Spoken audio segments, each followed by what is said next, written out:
সুবিস্তৃত অম্বর যেখানে পাহাড় চুম্বন করেছে, সেখানে আমাদের ভারতবর্ষ কতটা বিচিত্রময়, কতটা পরিস্ফুট, তারই অন্বেষণে আমাদের গন্তব্য আজ রোটাং পাস। কপাল করেছি, কপাল এক ফোঁটা বরফ নেই। মনে হচ্ছে পাথর নিয়ে একটা পাথর তুলে।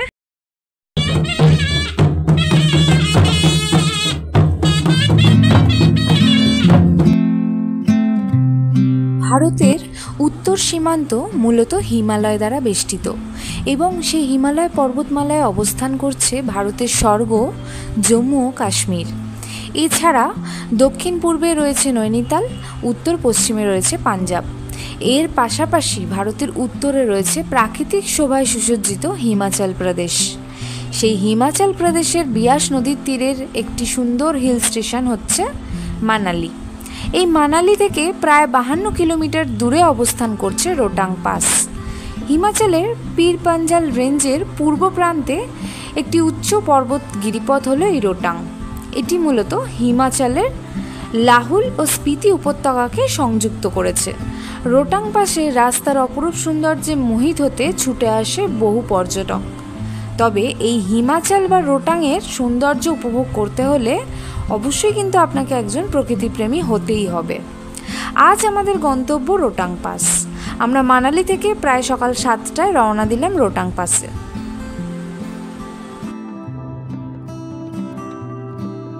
কিছুদিন আগেই আমরা আমাদের জার্নি শুরু করেছিলাম হাওড়া টু কালকা নেতাজি এক্সপ্রেস 12311 এবং কালকা to Shimla Shivalik express, Shivalik deluxe express মূলত সেটা হলো 52451। এরপর আমরা একে একে পাহাড়ের রানী সিমলাকে পুরোপুরি দেখে ঘুরে এরপরে আমরা উপস্থিত হয়েছি মানালিতে। আর মানালিতে আজকে হলো তৃতীয় দিন, অর্থাৎ আমরা রোটাং পাসের উদ্দেশ্যে আজকে পৌঁছে এসেছি রোটাং পাসে। এসে গেছি রোটাংয়ে, 13,058 ফিট। বাট হাই অল্টিটিউডের কারণে এখানে কিন্তু একটু শ্বাসকষ্টের কষ্ট হয়।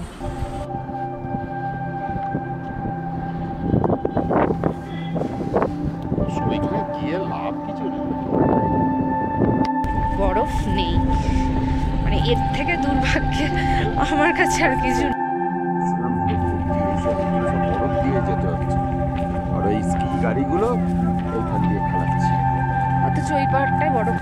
রোটাং পাসে গাড়ি থেকে নেবেই এইখান থেকে কিন্তু রোটাংয়ে যখন স্নোফল হয় সেই টাইমটা এখান থেকে গাড়িতে চেপে আপনাকে ওই স্নোয়ের মধ্যে দিয়ে নিয়ে যায়, কারণ সেই রাস্তা দিয়ে তো হেঁটে যাওয়া সম্ভব নয়।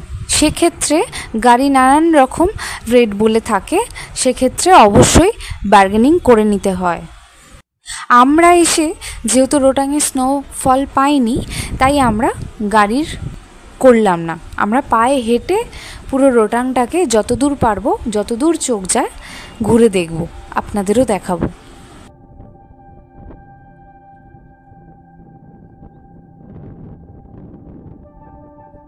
প্রায় 4000 মিটার হাই অল্টিটিউডে রোটাং পাশে দাঁড়িয়ে রয়েছি। সামনেই পীর পাঞ্জাল পর্বত, তুষারাবৃত পর্বতের সামনে দাঁড়িয়ে রয়েছি। আর সত্যি বলতে ভীষণ মানে এই হাওয়াটা যেটা দিচ্ছে ঠান্ডা, মারাত্মক। এই হাওয়াটাই মারাত্মক। আপনাকে স্নোফল হতে হবে না, এখানে feel likes -4-5 degree Celsius. Actually এখানে স্নোফল না হলেও এখানকার টেম্পারেচার কিন্তু ভীষণ লো থাকে, যার জন্য ভীষণভাবে অক্সিজেনের প্রবলেম হয়। হ্যাঁ, people do experience oxygen problem in Rohtang pass. সত্যি বলতে রোটাং পাসে কিন্তু অক্সিজেন প্রবলেম হয়, যাদের হয় না, যাদের কিন্তু বেশিরভাগ মানুষেরই অক্সিজেন প্রবলেম হয়, যেটা আমার ক্ষেত্রেও হয়েছে। আরেকটু বেশি আমি উপরে উঠতে গেলে আমার অক্সিজেন প্রবলেম হয়েছে। একটু হাই অল্টিটিউডে গেলে কিন্তু এই প্রবলেমটা হয়ে থাকে, যেমন লে লাদাখেও হয়ে থাকে, ঠিক এখানেও হয়ে থাকে এরকম। রোটাং পাসের উপর থেকে হঠাৎ করে আমার চোখ পড়লো একটি তালের দিকে, যেটা রোটাং পাসের মধ্যেই রয়েছে। যতদূর চোখ যায় শুধু বরফাবৃত পর্বত, আর দূর থেকে খেয়াল করলাম একটি তালের মতো রয়েছে ছোট্ট, খুব সুন্দর। আমরা সবাই জানি লাহুল স্পিতির দিকে রয়েছে চন্দ্রতাল, যেটার অনেক কিছু ইতিহাস রয়েছে। এই রোটাংয়েও সেইভাবে অনেক ছোট্ট ছোট্ট ক্ষুদ্র তাল তৈরি হয়েছে। আর এই রোটাংয়ের অর্থ কি জানেন? অর্থ হলো মৃতদেহের ভাণ্ডার, যা মৃত্যুকে ইঙ্গিত করে, যা এই গিরিপথে আগেও ঘটেছে।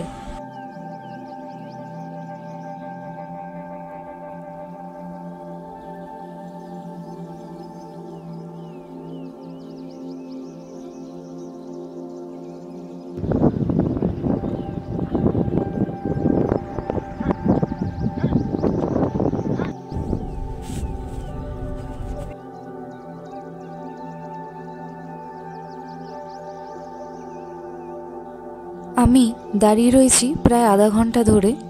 রোটাংয়ের যতই ওপরে উঠছি এবং পীর পঞ্জাল পর্বতশ্রেণীর এটা শেষের অংশ, তাই এখানকার শুষ্ক উপত্যকা আর উদ্ভিদ না থাকার কারণে এখানে, আর হাই অল্টিটিউডের কারণে অবশ্যই এখানে অক্সিজেনের ভীষণভাবে ঘাটতি হয়, যেটা আমারও একটু হচ্ছে যত উপরের দিকে উঠছি।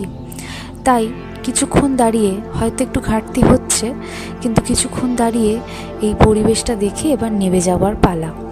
আর রোটাং একটা অদ্ভুত জিনিস দেখলাম, পাহাড়ি অঞ্চলেও কিন্তু ভীষণ জ্যাম হয় গাড়ির। যত পারবেন সকাল সকাল রোটাংটা করে যাবেন, কারণ রোটাংয়ের প্রাকৃতিক পরিবেশ কিচ্ছু বলা যায় না। আমরা এখন স্নোফল পাইনি, ঠিক যে আধা ঘন্টা পর স্নোফল হবে না এটার কোনো মানে নেই। আর কি সুন্দর করে ঘোড়াগুলো যাচ্ছে দেখুন, টুরিস্ট নিয়ে, দেখতে সুন্দর লাগছে, কিন্তু দূর থেকে ভাবছি ঘোড়াগুলোর কি কষ্ট। যাই হোক, এটাই তাদের রুজি রোজগার, কিছু করার নেই। চলুন তাহলে যাওয়া যাক। আমরা তো এখন স্নোফল পেলাম না, তবে রোটাংয়ে আসতে হলে অবশ্যই স্নোফল হওয়ার সময় আসবেন, তাতে উপভোগটা বেশি করতে পারবেন। যাই হোক, রোটাংয়ে দেখার মতো শুধুমাত্র প্রাকৃতিক সৌন্দর্যতা আর ওই বরফে মোড়া পাহাড়টুকু রয়েছে। এটাই দেখে আমরা এবার রওনা দিচ্ছি, কারণ এই সময় কোনো রকম এন্টারটেনমেন্টের কোনো ব্যবস্থা নেই, অর্থাৎ এই সময় কোনো স্নোফল নেই যে আপনি স্লেজ গাড়ি বা কিছু চাপবেন বা কিছু। তবে যারা আসবেন মনে করছেন তারা এটা মাথায় রাখবেন, রোটাং পাস খোলা থাকে বছরের মে মাস থেকে অক্টোবর পর্যন্ত। এটাই কিন্তু রোটাং ভ্রমণের সবথেকে সুবর্ণ সময়। এরপর কিন্তু রোটাং বন্ধ হয়ে যায় অতিরিক্ত তুষারপাতের কারণে। একটু অক্সিজেনের প্রবলেম হচ্ছে, তাই গাড়িতে বসে আমি একটু ক্যাডবেরি খেয়ে নিলাম। এটাতে আমার অনেকটা বেনিফিট রয়েছে, অক্সিজেনের প্রবলেমটা কিছুটা হলেও দূর হবে।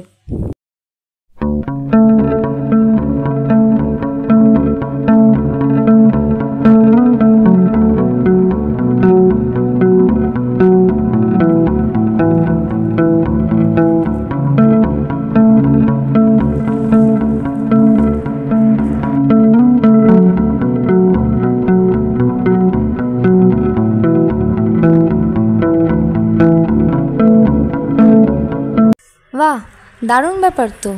বরফ পাইনি এতক্ষণ, কি হয়েছে? এই যে ছোট ছোট ফলসগুলো কি সুন্দর করে জমে গেছে, যেন মনে হচ্ছে সেই গ্লাসিয়ারের সামনে এসে দাঁড়িয়েছি। কি সুন্দর লাগছে দেখুন। স্লিপ করে দেখে, হ্যাঁ।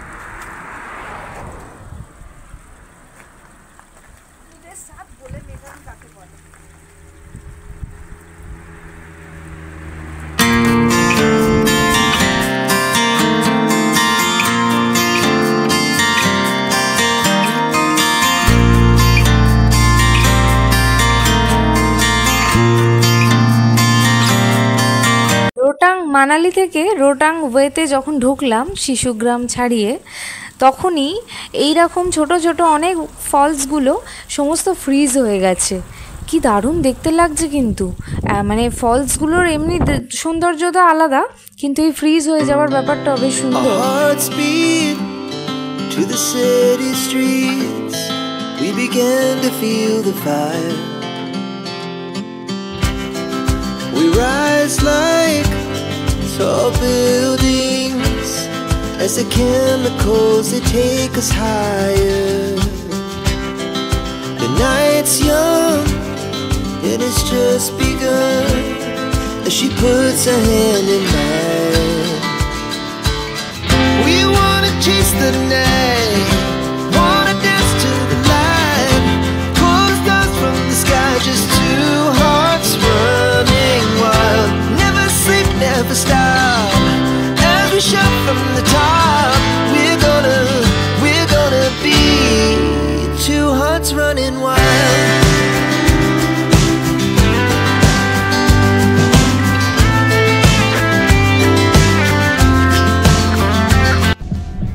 অনেকেই বলেন রোটাঙে কি দেখার আছে। রোটাঙে প্রথম প্রবেশ করতেই আগে যেটা পড়বে সেটা হলো অটল টানেল, দেখার মতো একটি জিনিস এবং দীর্ঘতম টানেল। তারপরেই শিশুগ্রাম এবং রোটাঙের কাছাকাছি হচ্ছে সোলাং ভ্যালি আর রোটাং পাসের বিভিন্ন গিরিপথ, যা আপনাকে অবশ্যই আকর্ষণ করবেই। Wanna dance to the light, pull the stars from the sky, just two hearts running wild. Never sleep, never stop, as we shout from the top. We're gonna be, we're gonna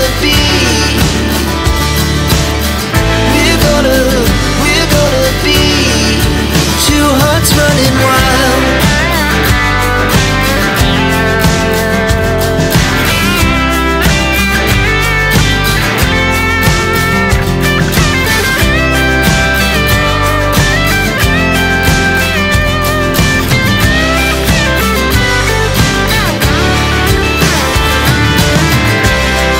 The moonlight, summer sky, it was the best we ever had.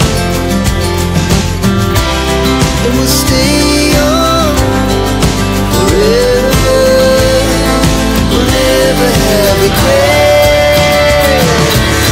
We wanna chase the night, wanna dance to the light, pull the stars from the sky, just two hearts running wild. Never sleep, never stop, as we shout from the top. We're gonna be two hearts running wild. Pass থেকে ফেরার পথে এসে দাঁড়ালাম শিশু ভিলেজে।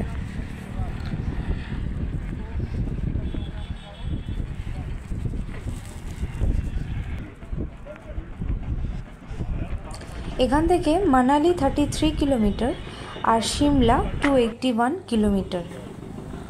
এটা হলো the Chandra bridge, অটল টানেলের ঠিক আগেই পুরোটাই শিশু ভিলেজ।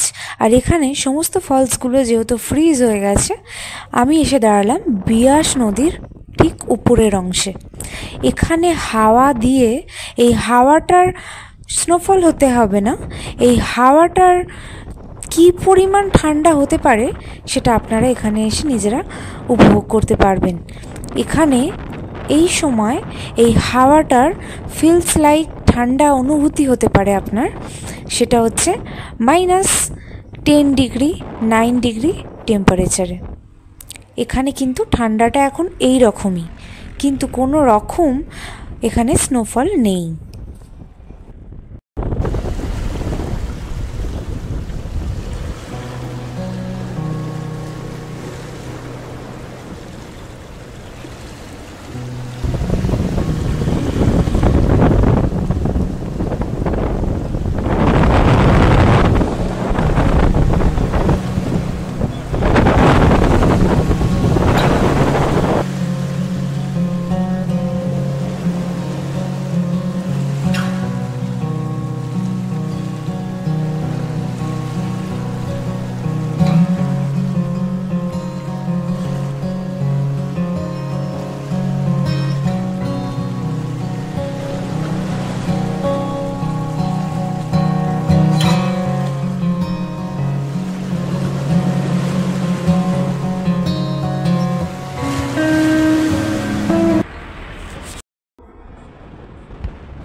এবার সবচেয়ে লংগেস্ট টানেলের মধ্যে দিয়ে প্রবেশ করছি, যা আসার সময় ভিডিও করা সম্ভব হয়নি, এখন দেখাচ্ছি।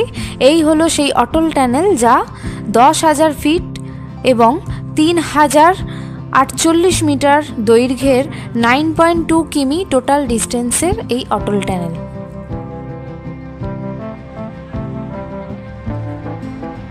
এই সেই বিখ্যাত অটল টানেলের গেট বা তোরণ, এই ছবি যার ছবিতে বা সেলফিতে সারা সোশ্যাল মিডিয়া ভরে যায়।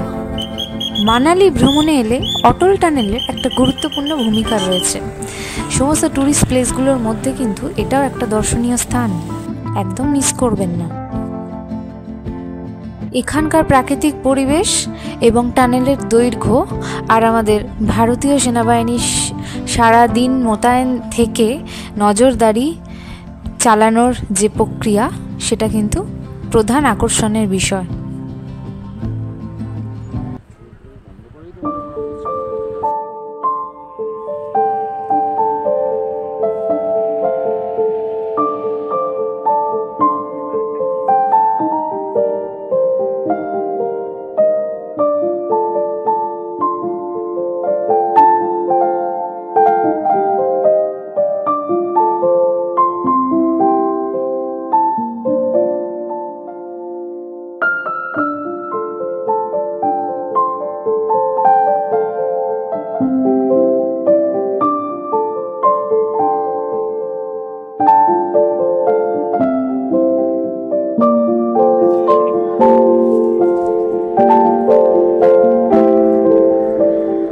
অনেকেই আমরা পাহাড়ে এসে ভাবি দুদিনের জন্য ঘুরতে এসে, যা পাহাড়ি জীবনটা কি সুন্দর, না হয় এখানে একটা ছোট্ট কুড়ে ঘর হতো। হ্যাঁ ঠিক, এই স্বপ্ন অনেকেরই থাকে, আমারও রয়েছে। কিন্তু জানি এই স্বপ্ন কখনো সফল হবে না, তবুও ইচ্ছে তো হয়। তবে একটা কথা বলে রাখি, প্রত্যেকটা জায়গায় নানান রকম অসুবিধা সুবিধা দুই রয়েছে। আমরা দূর থেকে যা দেখি সেই জীবনযাপনই যে সব থেকে সুন্দর হয় এমনটা কিন্তু কোনো কথা নেই, তাই না? ऊपर का मौसम चेंज हो गया, इतना बर्फ नहीं था जाने के टाइम में। উপরেই তো দেখলে -7 দেখালো। हाँ, आज ही बारिश हो जाए तो अच्छा रहेगा। গাড়িতে যেতে যেতে আমাদের ড্রাইভার ভাইয়ের সাথে এক অদ্ভুত বিষয় নিয়ে আলোচনা হচ্ছে। উনি বলছেন পাহাড়ি অঞ্চলে, এটা তো আমরা সবাই জানি, যে যে কোনো মুহূর্তে ওয়েদার চেঞ্জ হয়ে গিয়ে স্নোফল শুরু হয়ে যায় বৃষ্টি পড়লে। ওয়েদার চেঞ্জ হচ্ছে, উপরে অনেক বরফ পড়েছে।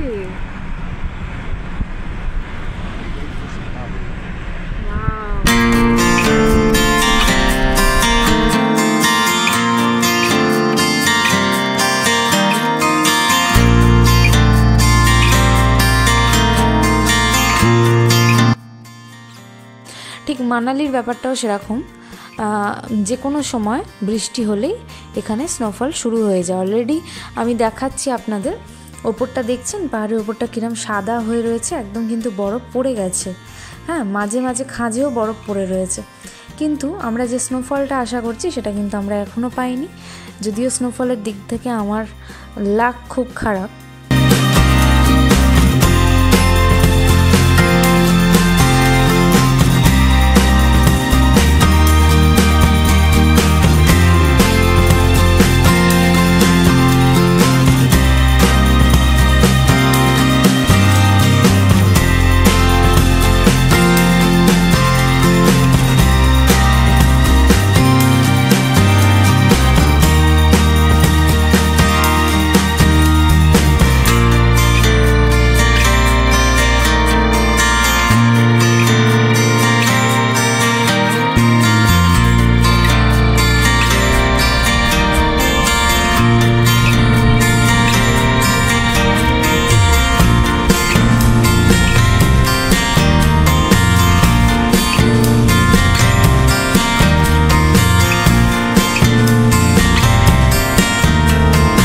ঘড়িতে এখন 4টে, চরম ঠান্ডা পড়ে গেছে।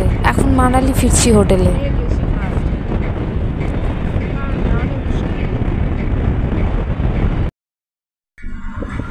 না, এটা অফ সিজন, ডিসেম্বর থেকে অফ সিজন, মানে এই সাইডে রোটাং পাস্তা সব বন্ধ থাকে।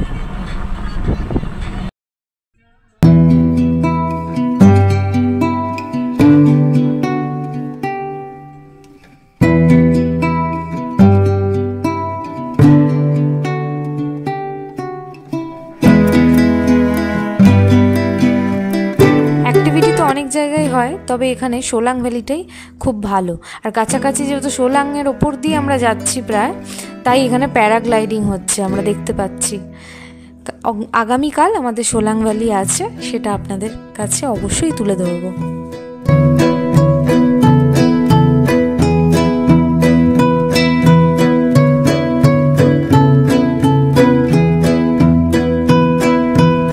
সোলাংয়ের ওপর দিয়ে যাচ্ছি, আমাদের ড্রাইভার ভাই সোলাংয়ের ওপর দিয়ে নিয়ে যাচ্ছে মানালি, তাই সোলাং ভ্যালিতে নামলাম, নেবে এই দেখলাম একটু আশেপাশে, দেখে গেলাম।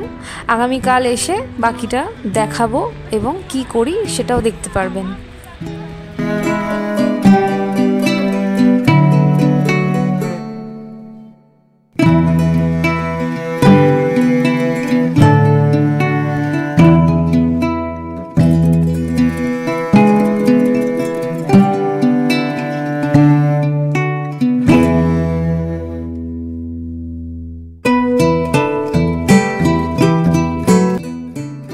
সবে বিকেল 4টে বাজে আর পাহাড় কিরম রূপ পরিবর্তন করে দেখুন। একটু আগে দেখালাম কিরমভাবে মেঘলা হয়ে এসেছিল, আবার একটু একটু করে মেঘ কেটে আবার উপরের রোদের ছটাটা পাহাড়ের গায়ে পড়েছে হাফ, আর হাফ অন্ধকার। কি অসাধারণ দৃশ্য, নিজে না চোখে দেখলে সত্যি বলছি উপভোগ করা যাবে না। যতটা পারছি আপনাদের সামনে তুলে ধরছি, কীরকম লাগছে অবশ্যই জানাবেন।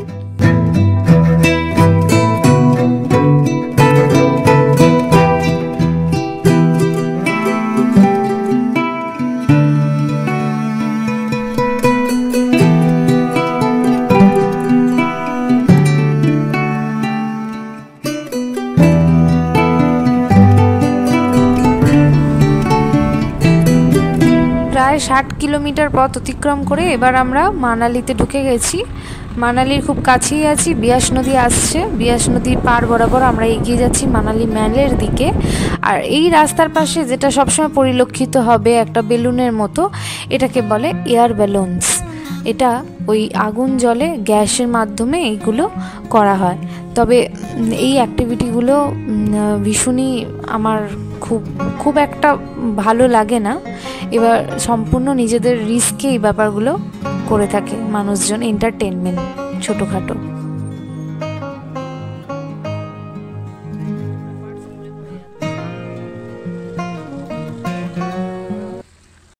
মোস্টলি যারা পকেট ফ্রেন্ডলিভাবে ঘুরতে চাইছেন তাদের উদ্দেশ্যে এটা দিলাম। এখানে নাম্বার, ফোন নাম্বার, এবং এটা হলো মানালি ম্যালের একদম উপরেই বড় প্ল্যাকার্ড দেওয়া চোখে পড়বে গভর্নমেন্টের, হিমাচল গভর্নমেন্টের। এখান থেকে কিন্তু সমস্ত জায়গার বাস ছাড়ছে। যারা মূলত বাইক ভাড়া রেন্টে নিয়ে ঘুরতে চাইছেন তাদের জন্য এই দোকানটা। এটা কিন্তু একদম মানালির ম্যালের উপরেই এনাদের অফিস, ফোন নাম্বার দেওয়া রয়েছে। রাস্তার ধারে খুব সুন্দর শল সেল হচ্ছে, 200 টাকার সেল, খুব সুন্দর, কিন্তু দেখলে চোখ ধাঁধিয়ে যাবে।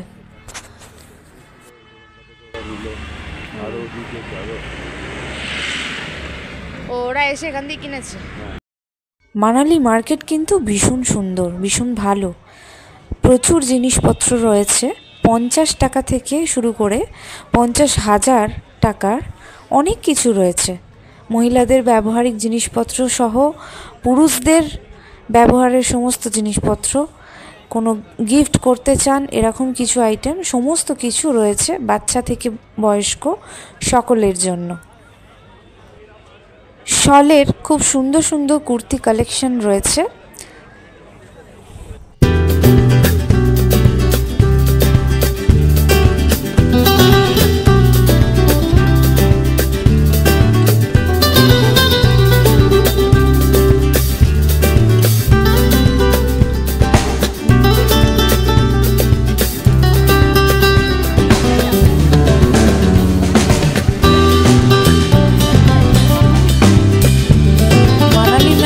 আজকের সেলিব্রিটি ইনি, এনার সাথে ছবি তুলতে হলে 50 টাকা পে করতে হবে।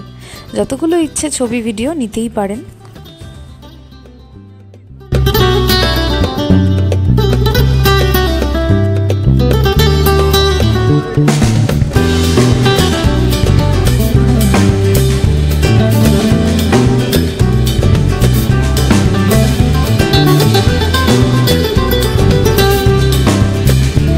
ঘুরতে ঘুরতে আচমকাই চোখ গেল প্যান্থারের দিকে। প্যান্থার চুপচাপ ম্যালের রাস্তার উপর মিডিলে শুয়ে রয়েছে। আর পাহাড়ি কুকুর এমনিই শান্তশিষ্ট হয়, আর ও হলো হাস্কি জাতে। ওর নাম প্যান্থার। আমরা যে হোটেলে উঠেছি, new Ambika hotel, new Ambika, আমি আগের ব্লগে শেয়ার করেছি। ওই নিউ আম্বিকার ম্যানেজমেন্টে যিনি আছেন তারই পোষ্য হলো প্যান্থার।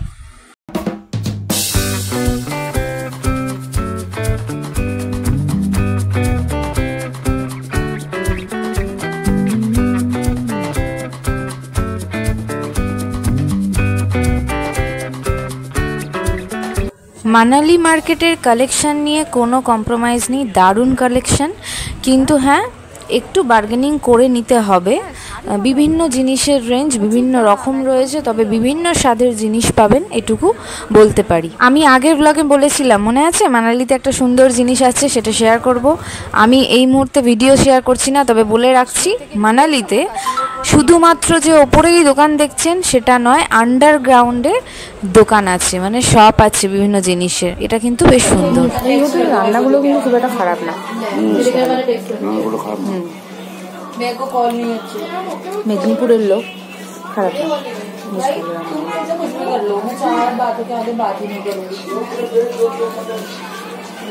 পটল আলু তরকারিটাও খুব সুন্দর হয়েছে। সাইড সিন থেকে এসেই এবার বসে পড়েছি খাবার নিয়ে, লাঞ্চে।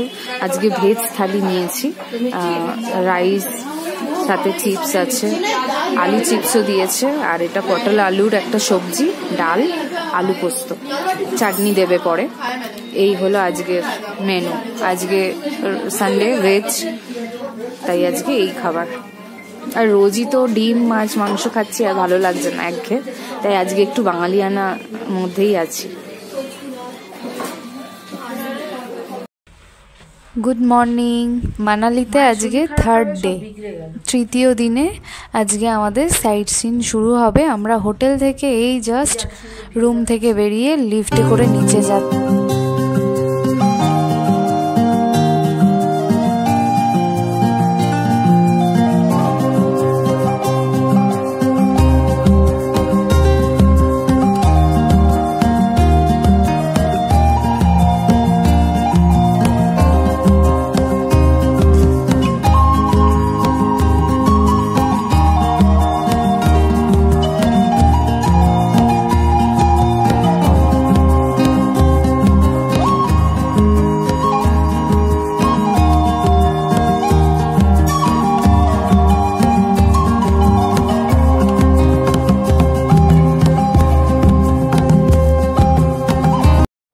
ভালো সময় বা ভালো দিনে আমরা এখানে এসে উপনীত হয়েছি।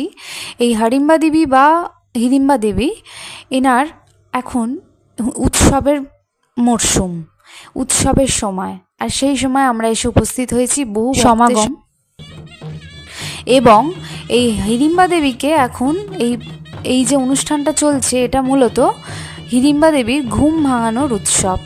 তাকে ঘুম থেকে জাগানো হচ্ছে, এইভাবে তাকে তোলা হচ্ছে ঘুম থেকে। ব্যাপারটা বেশ ইন্টারেস্টিং লাগলো আমার। এখানকার প্রচলিত নিয়মানুসারে ঘুম থেকে জাগানোর পর হিড়িম্বা দেবীকে নিয়ে সমগ্র মন্দির প্রাঙ্গণ পরিদর্শন করানো হবে, এবং উনি মন্দির প্রাঙ্গণে আসার পর পুজো দেওয়া হবে। ভক্তরা পুজো দিতে পারবেন, তার দর্শন করতে পারবেন।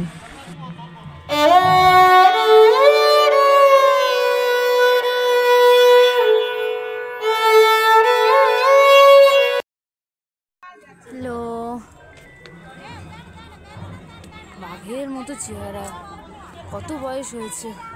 পরিচয় করাই, ও হলো সিম্বা। ওকে মানালি হিড়িম্বা দেবী টেম্পলে হেন কেউ চেনে না, এরকম কেউ নেই। অনেক দূর দূর থেকে পর্যটক এসে ওকে চিনে ফেলে। খুব ফ্রেন্ডলি স্বভাবের একটি পোষ্য। আমরা অজান্তেই এমন একটা দিনে চলে এসেছি, এসে দেখছি মাকে ঘুম থেকে জাগানোও হলো, সেটাও দেখলাম, খুব সুন্দর। এবং জাগানোর পরেই ভক্তদের বিশাল লাইন পড়েছে পুজো দেওয়ার। পুজো তো সবসময় হয় না, তবু এই লাইনটা পড়েছে। এখন উৎসব মুখরিত, পুরো হিড়িম্বা দেবী টেম্পল উৎসবে মুখরিত। এই রহস্যময় মন্দিরকে ঘিরে আছে বহু ইতিহাস। হিড়িম্বা তিনি ছিলেন রাক্ষসের রানী। হিমালয় পাদদেশে পাইন ও দেবদারুতে ঘেরা প্যাগোডা স্টাইলে নির্মিত এই হিড়িম্বা দেবী টেম্পল। পুরাণ মতে তিনি হিড়িম্বা রাক্ষসী, একাধারে তিনি ভীমের স্ত্রী, এবং অন্যদিকে তিনি মানালির দেবী হিড়িম্বা মা।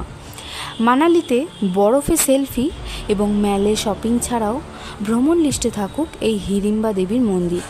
চলুন তাহলে আজ কিছু তথ্য শেয়ার করি আপনাদের সাথে। ক্যামাকা জঙ্গলের রাজা ছিলেন হিড়িম্বা দেবীর দাদা হিড়ম্ব। দাদার আদেশে পঞ্চপাণ্ডবকে বধ করতে তিনি যান এবং সেখানে গিয়ে ভীমকে ভালো লাগে তার।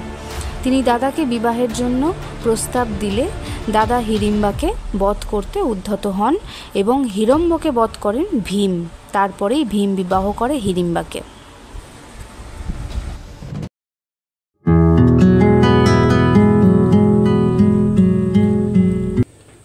হিড়িম্বা দেবী টেম্পলের বাইরে ব্রেকফাস্ট করেই চলে এলাম এইখানে। নেক্সট ডেস্টিনেশন আমাদের the club house Manali.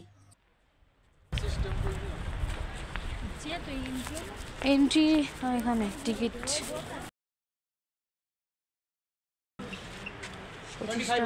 25 rupees per head. চাইল্ডের জন্য চাইল্ড রেস 10, আচ্ছা 10 টাকা চাইল্ডের জন্য, বিলো 10 ইয়ার্স। देखो बंदा जेन्युइन भी होना चाहिए।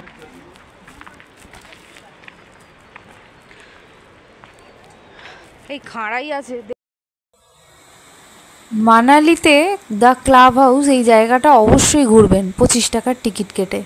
সত্যি বলছি, শুধুমাত্র ক্লাব হাউস তো বাইরে, আমি সেটা যাওয়ার সময় দেখাবো, কিন্তু পিছনের দিকে এই যে বিয়াস নদীর জল ঝর্ণা হয়ে সুন্দরভাবে বয়ে যাচ্ছে, আর এখানে বিভিন্ন রাইডিং রয়েছে, ইচ্ছে করলে রাইডিং করতে পারেন। আর যেটা রয়েছে সেটা হলো খুব সুন্দর, ওই পারে একটা ফরেস্ট রয়েছে ছোট্ট মতো, সেখানে বসে গল্প করা আর আড্ডা দেওয়া সমস্ত রকম কিছু করতে পারেন। কিন্তু ভিউটা জাস্ট অসাধারণ, মানে অপূর্ব ভিউ যাকে বলে।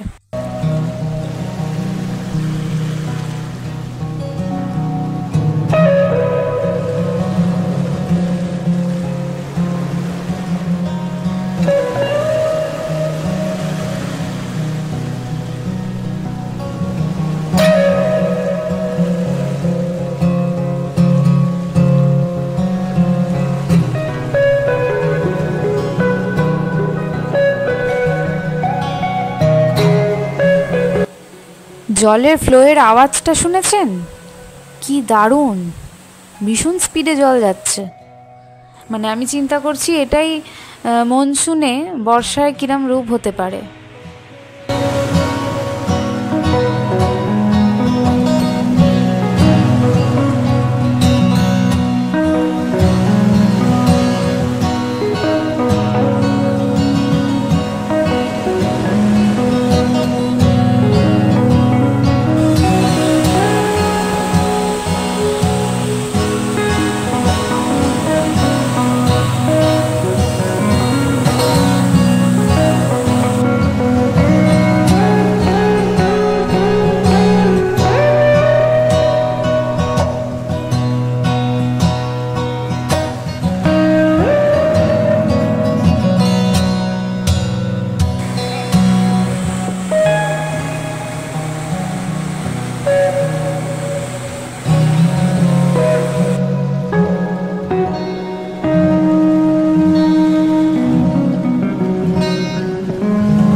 মাঝে মাঝে মন যেন বলে উঠছে, পাহাড়ের প্রকৃতি, পাহাড়ের এই পথ আর পাহাড়ি এই ঝর্ণা সত্যি কি এত সুন্দর, নাকি শুধুমাত্র আমার চোখেই প্রকৃতির এই অপরূপ সৌন্দর্যতার রূপ ফুটে উঠছে? আমি জানি না, আমার শুধু মনে হচ্ছে আমি দাঁড়িয়ে কিছু ছবি, কিছু মুহূর্ত ক্যামেরাবন্দি করে রাখি। ফিরতে ইচ্ছেই হবে না এত সুন্দর জায়গা।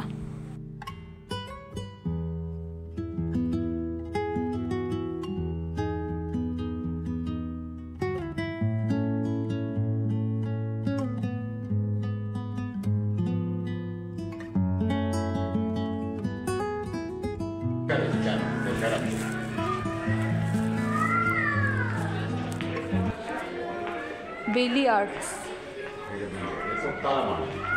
না না খোলা, হ্যাঁ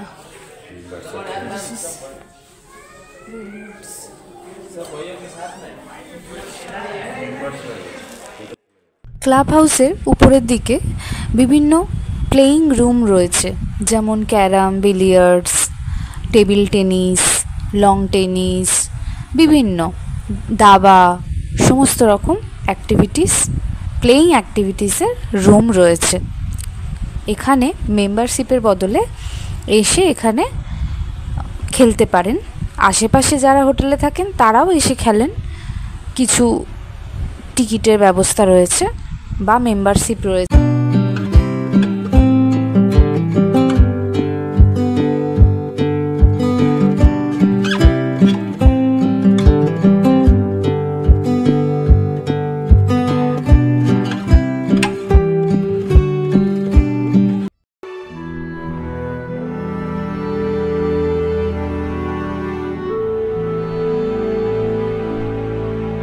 আমরা এখন এসে উপস্থিত হলাম মানালির বশিষ্ঠ মন্দির বা বশিষ্ঠ টেম্পল। এই মন্দিরের বহু রহস্য রয়েছে। বশিষ্ঠ হলো মানালি থেকে প্রায় 3 কিমি দূরে বিয়াস নদীর ওপারে অবস্থিত একটি ছোট্ট গ্রাম। এই সুন্দর গ্রামটি গরম জলের ঝর্ণা এবং ঝর্ণার পাশে নির্মিত বশিষ্ঠ মন্দিরের জন্য বিখ্যাত। এই ঝর্ণার জলে দুর্দান্ত রোগ নিরাময় ক্ষমতা রয়েছে বলে বিশ্বাস করা হয়, যা অনেক চর্মরোগ এবং অন্যান্য সংক্রমণ নিরাময় করতে পারে। হিমাচল প্রদেশের সিমলা বলুন আর মানালি বলুন, যে কটা টেম্পেলে ঘুরেছি প্রত্যেকটা টেম্পেলের কিন্তু অদ্ভুত ভাস্কর্য রয়েছে। কি নিপুণ কাজ, আহা, মন ভরে যায়।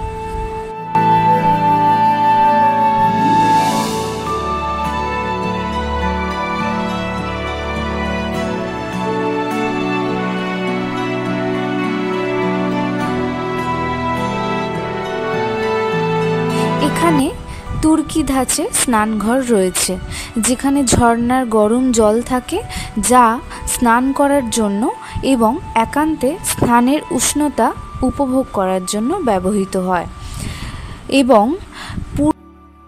হিমাচলের সিমলা বলুন আর মানালি বলুন, মন্দিরের অপরূপ ভাস্কর্যে আপনার চোখ কিন্তু অটোমেটিক থেমেই যাবে।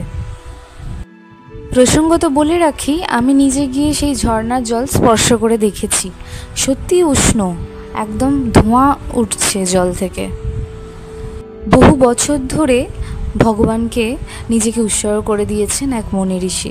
আমি তারই বক্তব্যেও যা বুঝলাম, যদি ব্রহ্মা, বিষ্ণু, মহেশ্বর আর শ্রীরামের প্রতি ভরসা রাখতে পারেন, তাহলে এই জল, এই উষ্ণ প্রস্রবণ কিন্তু রোগ সারাতে। বশিষ্ঠ টেম্পলের গাবে বশিষ্ঠ গ্রাম দিয়ে চলে যেতে হবে, প্রায় 3-4 কিলোমিটার গেলেই পাবো একটা হিডেন ফলস।